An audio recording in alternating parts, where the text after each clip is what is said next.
mwanamke kusema hayanihusu. Yaani maneno ya watu.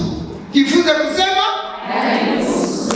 Ukitaka kuyachokonoa mengine yatakupasua moyo. La shemeji unalo, la wifi unalo, la mama mkwe unalo. Ama ukamoe dada kataweza.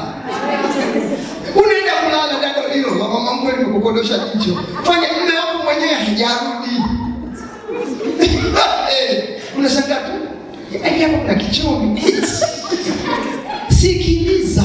Mungu alivyotuumba hakuweka sehemu ya chumba cha kuweka chungu. Hakipo. Chumba cha kuweka nini? Hakipo mama.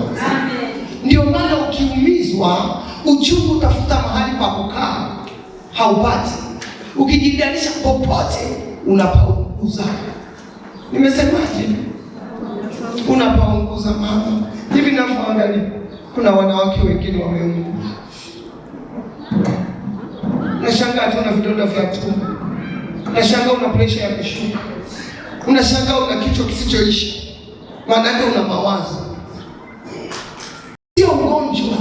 Moyo hautulii. Moyo unajishika, siku moyo wangu uko wapi? Si ndio? Hebu niwaulize swali. Kama wanawake tukawa jeshi, si ndio? Hata msiwe wengi hivi. Mbona tumekuwa na vikundi vya vikoba? Mimi sina kikoba. Muda wa kukaa kwenye vikoba utanifukuza, sina.